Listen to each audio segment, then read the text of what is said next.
welcome guys, and thank you for spending your time in one of the first sessions that's happening all around right now. So I'll be talking about ABC is for kids, SQL is for you. Some people already gave their ideas or hints on what this topic will be all about, and I guarantee you guys this will be an information-filled event throughout the day. So it's a great idea to start with a little bit beginner and information about SQL or SQL. Who here prefers to say SQL? SQL, how about SQL? Majority, okay, that's good to know. Moving forward, I'll say SQL. Alright, so a bit intro about me. My name is Athena Abe. You can call me Atcha. I've been in the industry for 4 years. I started as a social media specialist, became an application analyst, and I'm currently working as a sustaining engineer and KCS coach.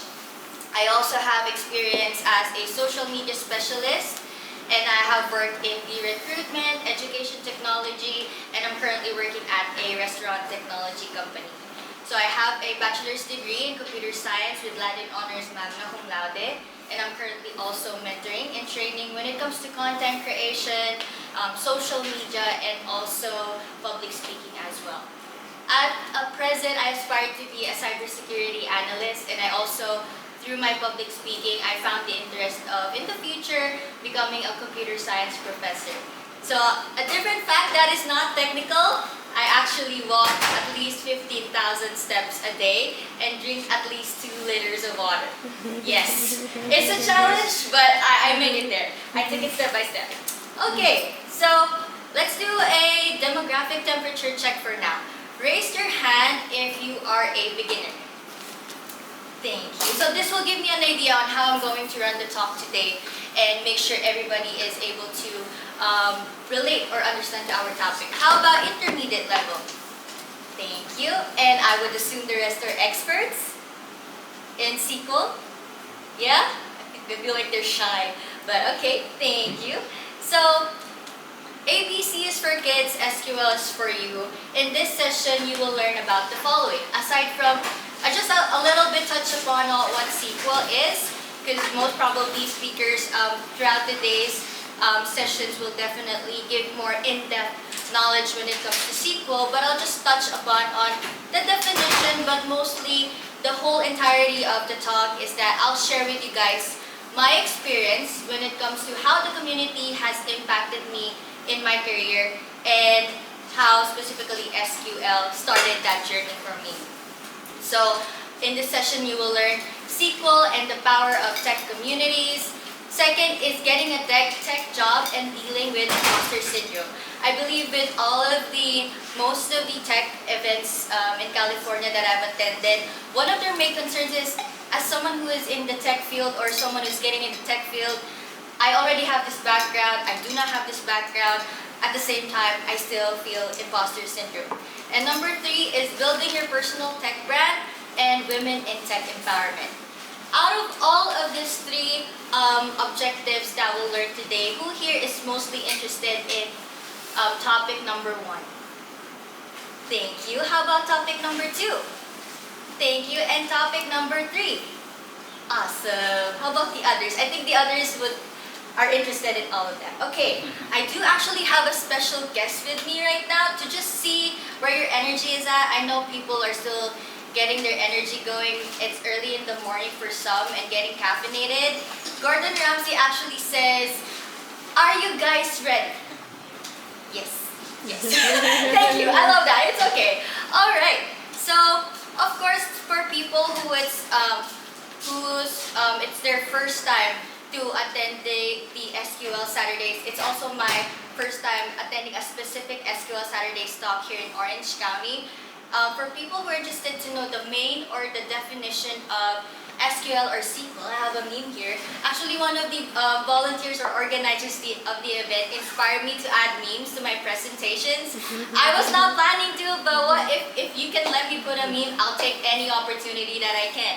So, SQL or SQL, mostly people call it, it stands for Structured Query Language. So it is a programming language. I know in the SQL, SQL, or some people say squeal space, it can become a debate whether or not it is considered a programming language or not. I'll touch upon that later. But SQL, it is a programming language for storing and processing information in a relational database. So this is where you can create, read, update, delete information, and create different types of data relationships and manipulate them as well. So that's just a touch upon of SQL. I know this is just the beginning for you guys, and definitely have your notepads and pens, and I'm great seeing people have their notepads because it's best to retain information as you go through them. So I'm going to share, since we're at the topic of SQL, keep to remind myself SQL, and the power of tech communities. So 5 years ago, I was a third-year computer science student. And in our culture, so I was born and raised in the Philippines. So in our culture, we're attuned or used to the timeline of, oh, you need to go to college first, and then you'll get a job after, or you're supposed to find a job after you graduate college. Unlike here in the States, we have this generation of some people are already at the early age of 18 or even earlier, already have one or multiple jobs while also getting their degree. So that was my mindset back then as a third-year computer science student, is that, oh, I need to get do my studies first, taking computer science, and then after I graduate, then I'll get a job. But today's different now. But during the pandemic 5 years ago, I didn't know what I was doing. I was dyeing my hair. This was supposed to be blue, but it's turned sea green. And I'm guilty to say that I am also one of the TikTok enthusiasts, because I'm guilty with that because I found myself during the pandemic creating 2 TikTok accounts. I had to delete one because it was getting addictive. But my first talk was a part of the web development series in a university. It was a Google Developer Student Club's community in the Philippines. And they invited me to do a talk about specifically SQL fundamentals as part of their web development series. And this is where the imposter syndrome comes in, because why are you inviting a college student who doesn't have any work experience or any background or expertise in SQL, and you would invite her to do a talk about SQL, but there's other people who are more credible to do that talk. So with my talk with that almost 5 years ago, it was October 2020. This is where the inspiration for today's topic is. They prepared a topic which is really catchy. ABC is for kids, but SQL is for you. In this talk, I talked about SQL introduction, CRUD operations. CRUD stands for create, read, update, delete, aggregate functions, and database relationships. So you're wondering, how did Atcha get a talk? If you are also interested to become a public speaker and speak in front of here, I'm going to show you the trick on how I got this talk. But it's all about creating content online. I didn't imagine myself while I was a college student speaking in front of you guys, because I would describe myself as someone who is ambivert. There are times where I'm introverted and extroverted. So I'd like to have to be in a corner sometimes and just be there. But how it really started, my public speaking journey, is during the pandemic in the Philippines. I'm not sure in the States. You can also let me know as well. Schools are shutting down. So it means that there are out-of-school youth who do not have direct access to education anymore. So as a computer science student, back then, we had this community outreach project wherein we are tasked to create one tutorial video and to upload it on YouTube. So that was our community outreach project. Just create a tutorial video demonstrating how to do programming or any other tech related like networking, and do a demo, and then that's it. As someone who looks at content or tutorials about tech on YouTube, I thought about putting myself in the perspective of the student. It says here on the GIF, to start press any key. And the user says, where's the any key? So I put myself in their perspective thinking, what if they got stuck? Who would be able to help them right away whenever they got stuck in troubleshooting or debugging a certain line of code? So I thought, why not make it live?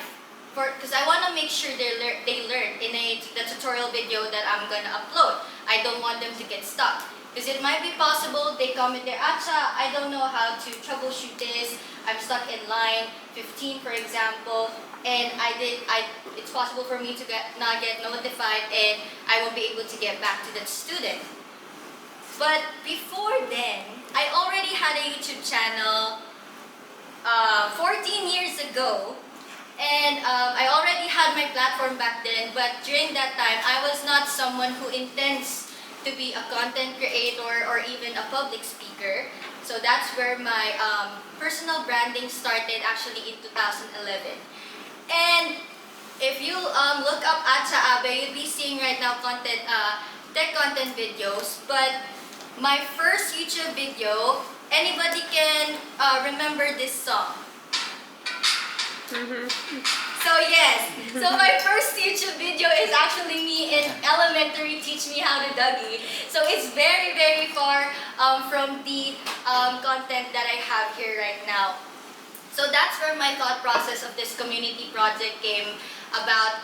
Instead of just uploading it, which is just what's required, is that I thought about being more empathetic in a way that I really want them to learn. I just don't want to be a type of student wherein, okay, this is a community project, they just want us to create content, upload it on YouTube, that's it.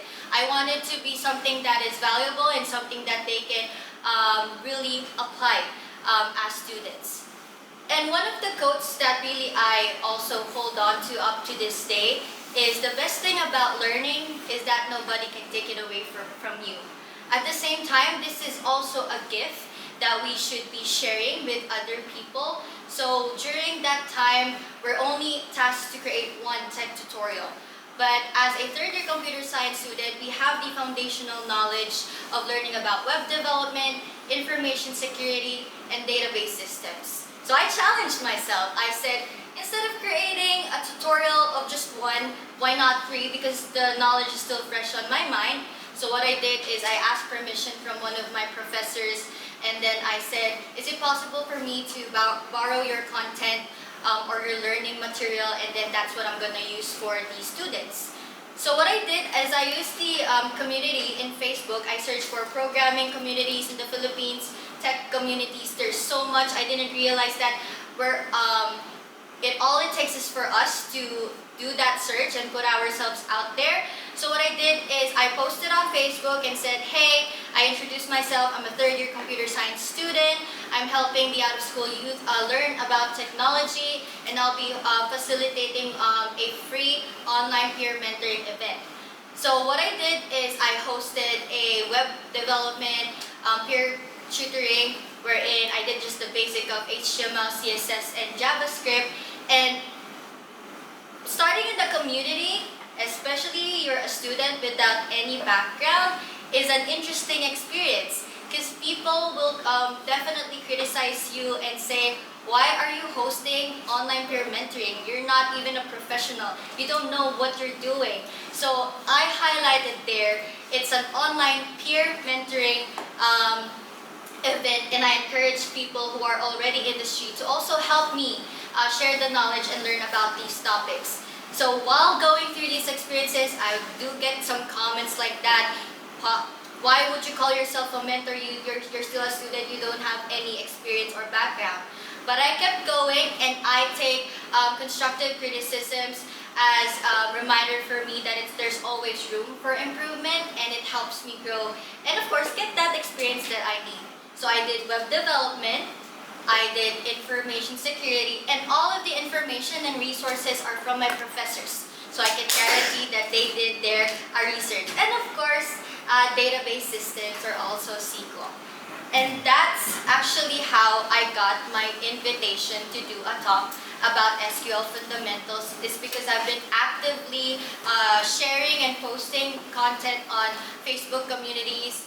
And I think it also came into a point that I'll be sharing them on Reddit as well, and other platforms. LinkedIn just came in later, but that's how it happened. This is an example of, so they invited me, they say, oh, Atcha, we're students from this university. We are seeing that you are actively engaging with the communities and sharing the knowledge. We're interested to invite you as one of the resource speakers. And definitely, that's where the imposter syndrome came in. Am I even qualified to do that speaking engagement? But after that online peer mentoring, I thought that was the end of it. I was like, oh, I've done my community project, that's it. Then I'll just go continue study, and then after I graduate, I'll find a job. That's an example of, so I keep posting, because some people were not able to attend live. So, and then I forgot which charity that we did, to be honest, but another specific community reached out to me, Atcha, is it possible for you to lend your time? We were raising funds for this specific event, and if it's possible for you to talk about networks and communication, about 5G networks, and that's also what I did. People started reaching out because they see that I am really passionate when it comes to sharing the knowledge, and not just for the sake of passing a requirement. So that's the power of a SQL as my very first talk, and the power of tech community. Again, who would have thought an introverted, extroverted person like me, who doesn't really, honestly, when I was in college, the reason why I took computer science, because my mother took computer science. I was like, I don't know what I want to become. I feel pressure. Maybe I'll take this program because it's what's in demand right now. And with taking that risk, that actually led me to do public speaking. So I have today it's my 121st talk. I've been doing public speaking for 5 years now. And if you're wondering, Atcha, how are you able to talk about these different topics? So if you're curious to become a public speaker as well, whenever you get invitations to do a talk, there might be instances wherein you would be given, oh, I want you to talk about this topic.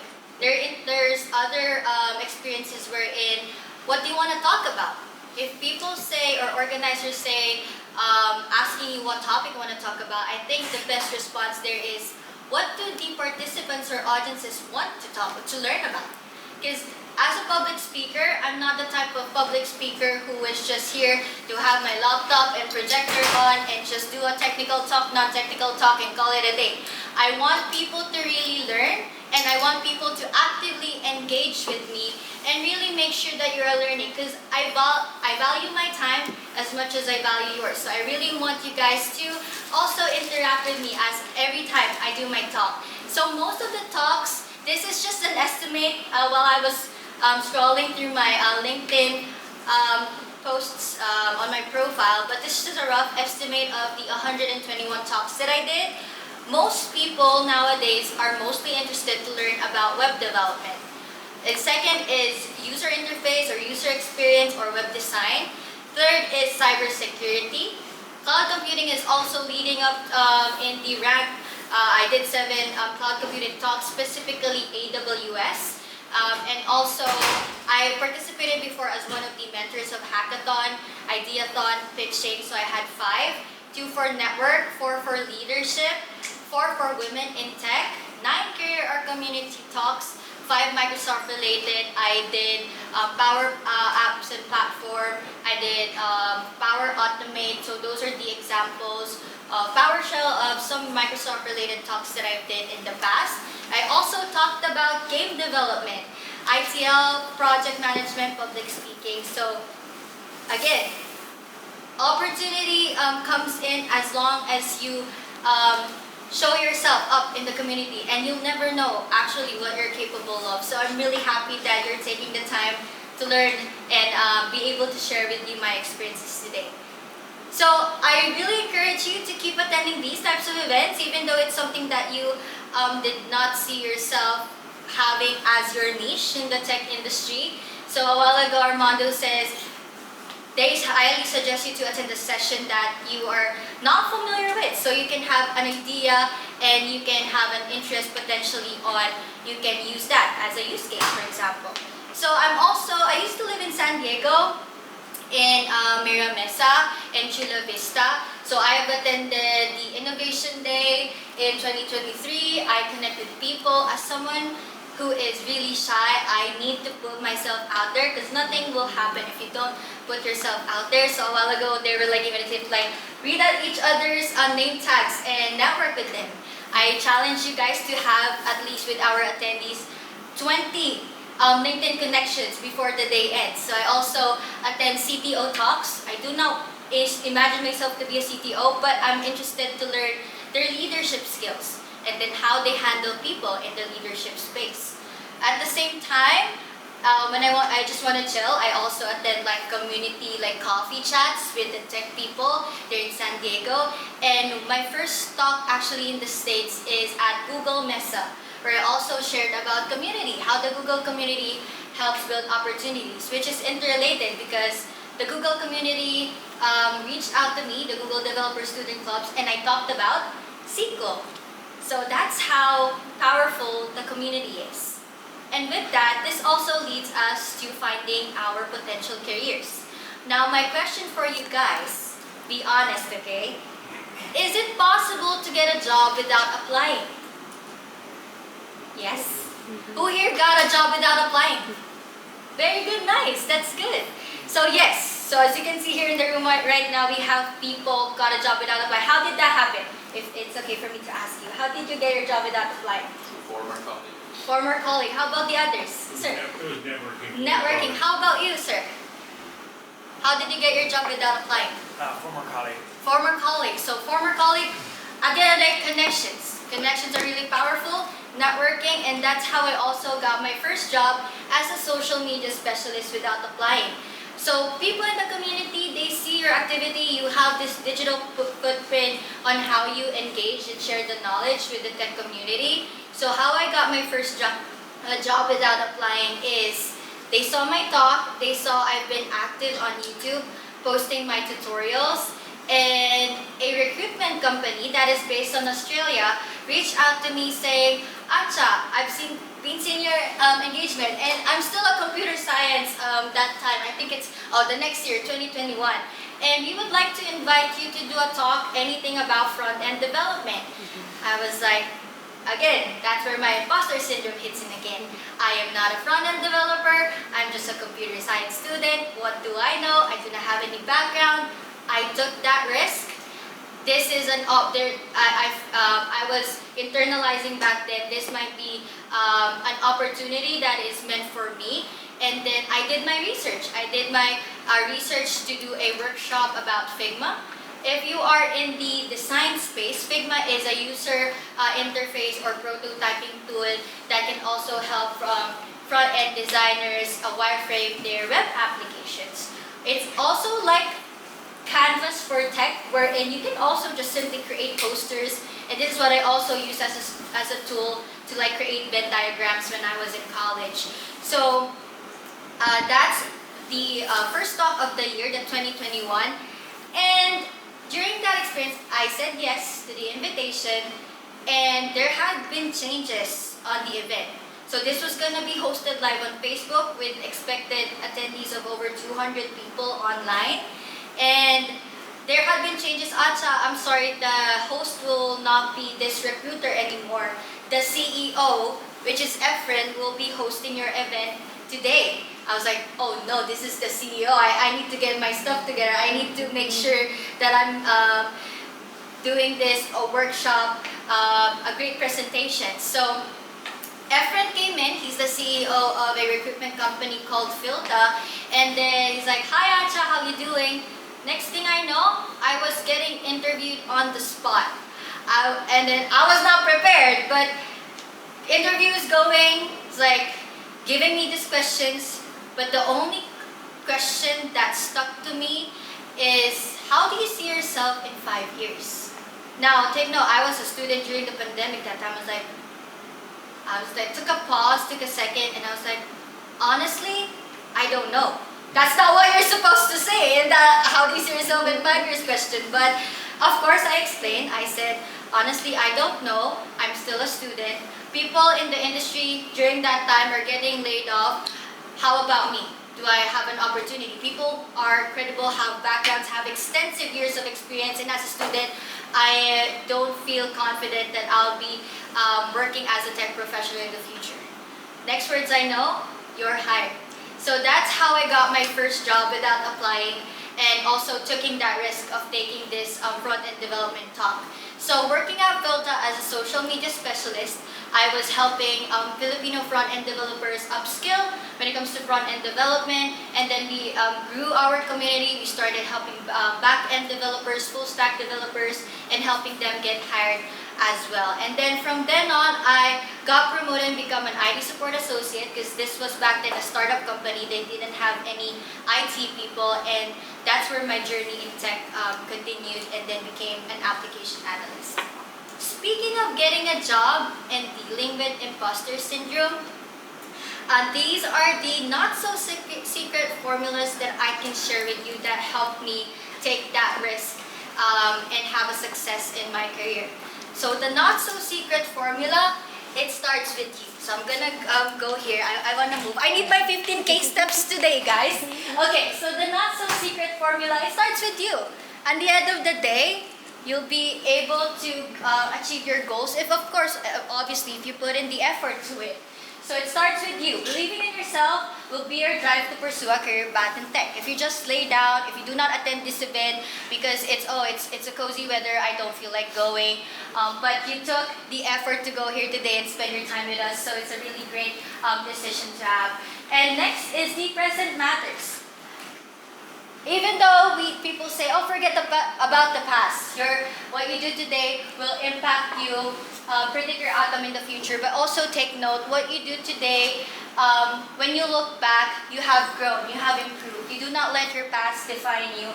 And what you do right now will help predict the outcome of your future. Not entirely, because again, everything can change, everything is unexpected. But again, people right now also say through their colleagues, through their network, and we have this saying, your network is your net worth. Very good. And then be visible. As what I've said, what helped me discover that I have this capability to do public speaking is to put myself out there, practice, get mentoring sessions, do speaking engagements, and you don't even honestly have to be a public speaker if you don't want to. As long as you share the knowledge, even just on one-on-one, and help people actively participate, engage. Honestly, I have shared experiences wherein I attend a tech event and I do honestly not feel it, to the point I just sit there, I listen to the speaker, and then I don't even network. And then after I get out of the event, I feel guilty because I want to connect with people, but I'm just not feeling it. But so that's okay. But it will help you more if you connect and engage with other people. Always be open. Especially in the SQL community, there are gonna be probably a lot of debates where not, is it SQL? Is it SQL? Is SQL a programming language or not? So always keep an open mind, and it's always take note that the more we learn, the less that we actually know. It's always a learning experience, whether or not you're a beginner or an expert. There's always opportunities for us to learn and grow, especially that everything we keep on innovating, and there's always new things to learn. So take calculated risk. Feedback is a gift. I really acknowledge or encourage everyone to ask for feedback through your friends, through your colleagues, on how you can improve in your current role, or even with your projects. If you do lab work at your home, share it to your colleagues or your friends and ask for feedback. Take every constructive criticism as a way to improve. Although I do understand people might be harsh in how they say their criticisms, but that sometimes take it with a grain of salt and also reflect, because we're not perfect and sometimes we might make mistakes, and then people are they share their criticisms because they care for us. They want us to grow, they want us to improve. And also be consistent. This is a challenge for me as well, because when I started, because I'm really interested in cybersecurity, but I have to admit, I am not making the effort to really upskill in that part years ago. So the hardest part may be starting. but having the discipline to upskill will make you not fall behind. So it's always important to really put your discipline out there. I know it's not easy, but definitely it takes time. You might be seeing that I've been sharing with you guys a lot of, oh, I got this job without applying, I did public speaking, and when I did a talk at a Python conference in 2024, I reached out to the one of the leaders of the data engineering community in the Philippines. His name is Mike. I said, "Hi Mike, what did you think about my talk today at PyCon event? Is there any feedback that you can give me?" He said, "I loved your talk. Throughout the years, you've been sharing a lot about your successes. Why not share people your failures and how you've overcome them?" So ever since then, I've been also sharing my failures as someone who is a public speaker and someone who is in the tech field, because I agree. People who have been doing these talks do not really talk about their failures, and actually when you share your failures, it helps people be minded to not do the same mistakes that they have done. So speaking of SQL, is it a programming language or not? When I uploaded my first talk, that talk that you saw about SQL back in 2020, I have these comments on my YouTube channel. Hello, first, SQL is not a programming language, it's a query language. And as you can see there, one way to look at it, can you build a program with using SQL? No, that is not a programming language. During that time, ironically, I just finished a programming language course in college. So as a computer science student, in our curriculum, we have a dedicated course for programming languages. And as someone who is new in dealing with these types of comments, I reached out to my professor. I said, "Hey, I've been receiving this feedback. This is the material that you have given me. I don't know how to respond." So my professor back then told me to acknowledge the comments, say thank you, and you can mention to them to not use those descriptions anymore, that SQL is a programming language. And then at the same time, my professor wants to clap back and say it is a programming language. So he sent me these resources. So when you go back to these links, actually when I looked at it last night and they updated it. So SQL is a programming language. As long as you send instructions to the computer, it's something that you would consider as a programming language. Going back to the question, how do you see yourself in 5 years? Although the future may be uncertain, but definitely putting yourself out there and engaging in the tech community, you already saw how powerful it is. And some of you guys had a fair share of their personal experiences networking, communicating with other people, engaging with their colleagues. So back in 2020, that was my first stop. I got my first tech job with 2 promotions in 2021. In 2022, a fellow content creator called Young CTO reached out to me and said, "Atcha, I have an opening for a technical community manager role in an education tech company. Are you interested to apply?" Of course I said yes. I read the job description. It says minimum of 3 years of experience. Again, imposter syndrome. I'm not qualified. But since I have the network and connections, they raised my praises there and said my name that I am fit for the role. So while I was in college, I was working as an application analyst and technical community manager. So this is where my experience with AWS community building comes in. So we will be helping them as well. Again, upskill and help them get opportunities after they completed their cloud practitioner certification. And then in 2023, I started here in the States as a technical support agent in 2022, and then in 2023 I got promoted to, it's like L3, advanced support in tech support, so I'm now a sustaining engineer. Last year, what I love about the company that I'm working for is they're also acknowledge my efforts in the community space. So I was also awarded a CEO award, and this year this will be my 121st talk in going. I don't know what the future holds for me. Hopefully next year I'm still speaking at SQL Saturdays, talking in front of you guys. And again, with my answer in 2027, I honestly don't know, but I'm preparing myself, I'm continuously learning, and I'm ready for it. Don't worry guys, we're halfway. Now we're going to talk about building your personal tech brand and women in tech empowerment. I know some of you guys have looked forward for the other two topics, but this is our third and last topic so far. So I had my social media platform without having any goals of pursuing it as a content creator. But when I saw that my community is growing as a public speaker, I started to create a tagline to be able to really have that strong foundation of creating it as Atcha Abe. So I started with the tagline, help me help you. And when you immerse yourself in the tech community, that's a tagline that stuck with them. Because if you help me, I will be able to help you. Especially for those people who are starting in tech, they don't know where to go. So it's always important to help people be empowered and let them know that we have a support system in tech and they're not alone in this journey, especially if you're starting. I did touch upon this a while ago, so you don't really have to be a content creator or influencer to be having your personal brand. Right now, everyone has their own personal brand. Everyone is unique. When people say, I have my own perception who Atcha Abe is, but if you ask the other person, who for you is Atcha Abe, they have a different interpretation or impression of you. That's where your brand comes in. It's all about you. We do not have the same personal brands. So I also, if you're curious to know the type of brand you have, we also have this Johari window. I did this in a personal development class when I was in college.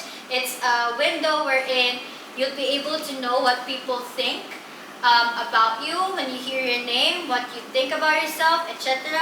And then always remember that you'll change. If you make a mistake today, it's always gonna be day one tomorrow, and you always have an opportunity to improve and grow. So that's your past really define you. With your personal brand, always be visible, participate again, engage with other people, and always remember, with imposter syndrome, we often I think it's human nature. We often compare ourselves to other people. But always remember, your only competition is yourself. Period. That's it. So if you shift your mindset that you're competing with yourself, it gives you this idea and also determination that you're always gonna grow. You're always gonna improve. And you're always gonna have this advantage that you're not worried about other people going up because you have a different timeline on your own. And always be clear. As someone, back then, I was like labeled as someone who is ambitious. And then I reached out to a mentor because I felt overwhelmed. I have these goals that I want to achieve, but I don't know where to start. So when I reached out for a mentor, she told me that I like your drive. You're someone who is driven to achieve your goals. But I think it's best for you to start small. Be clear. Take it step by step. What goals do you really want to achieve? Make it clear and make it something small that you're able to do it in a certain timeline. And that really struck me because we might be, I want to become a cybersecurity analyst, but I don't have a roadmap on how to become a cybersecurity analyst. I need to take it step by step. And that's how eventually throughout the 5 years of doing public speaking and content creation, I shifted it since our community is growing. I changed it to, instead of help me help you, I changed our tagline to learn, grow, and empower. So that's how you can do your personal brand, is also be an advocate for what you believe and also practice what you preach. So now we're at the part of women in tech empowerment. So what do you think about what do you feel about that there's only 2 women speakers in today's lineup? Anyone? Boo! Yeah, so we need more representation. And I know that you guys, I feel like you guys are all allies because you are in, you chosen this session who is a women speaker. But yes, we look forward to have more representation. And for women in here, how will we make it possible? So we can do it through the following. Find a mentor. So someone you can look up to, someone you can pick their brains out on how you can start to be able to represent yourself in the tech space. Advocate and ask. Stand up for yourself. Again, have that front face of putting yourself out there and talking to other people, networking. Of course, it's always important to also improve those soft skills, because some people might be shy or be introverted. It's always a challenge for us to be able to improve in those soft skills. And one of the advices that my release manager told me before is that over-communicating is better than not communicating at all. So always communicate with other people, tell them, oh hey, is there any upcoming events that I can attend? Is there a specific women in tech that I can attend, that I can learn from? Negotiate. I do not have the specific numbers right now, but around 61% of women in tech have a lower 61% lower salary, if I'm not mistaken, compared to men. So always negotiate and always know your worth. So do market research and always speak up and do not be hesitant in asking for a raise. So accomplishments, make it known. Don't be hesitant to share what you have accomplished, especially as a woman. And if you want to have more opportunities, and if you want to also have a challenge in representing women in tech, you can also push yourself for leadership. That's also possible. So actually, that ends our presentation.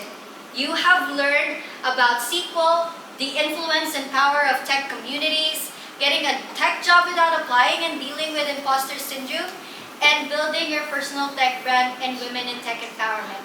I do really appreciate everyone's time. I hope you learned a lot, and I'm now open for questions. I encourage you to scan this QR code. I'm interested to know what other topics that you'd like us speakers in the event to talk about.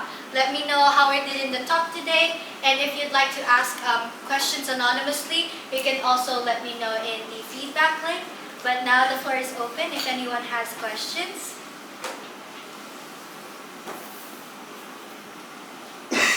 Going once, going twice. Where did you post your first Facebook post and community said to get like your first speaking event? Where did you post it in? Like a bunch of groups or just like yes. on your own feed? So I was careless back then. I was like spamming Facebook groups. That is a mistake. That's why I now looking back at I know why the community is irritated at me, because I'm spamming Facebook groups like, hey, content.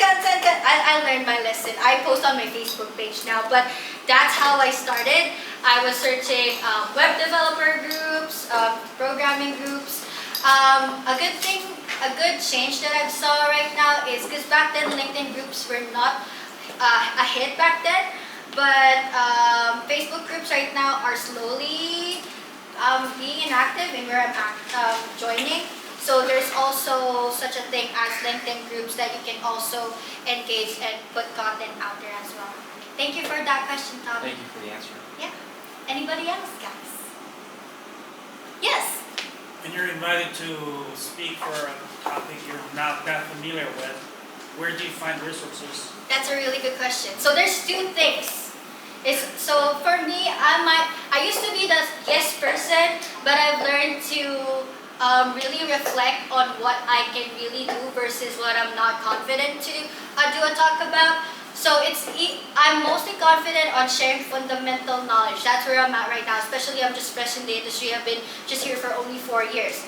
But if someone, specifically, because most of my invitations are from universities, it's seldom for companies to invite me. But whenever they ask me, hey Atcha, I want you to talk about this AI thing, doing this backflip thing, I don't feel confident, I either refer someone, I give them a list of speakers who I believe are capable of doing that topic, or I either ask them if there's any other topics that they want me to do instead. So that's two options. It's either I do my research, and if you're wondering where I get those resources, So far lately, I've been asking the help of Copilot, but at the same time, of course, I need to verify with the use of AI. And I also, some reliable sources like Geeks Your Geeks, Web Preschools, mostly when it comes to programming, those are some of my resources. O'Reilly is one of the resources that I also depend on. But yeah, if I'm not confident, I refer a speaker. Because I have a lot to learn. So I hope I answered your question.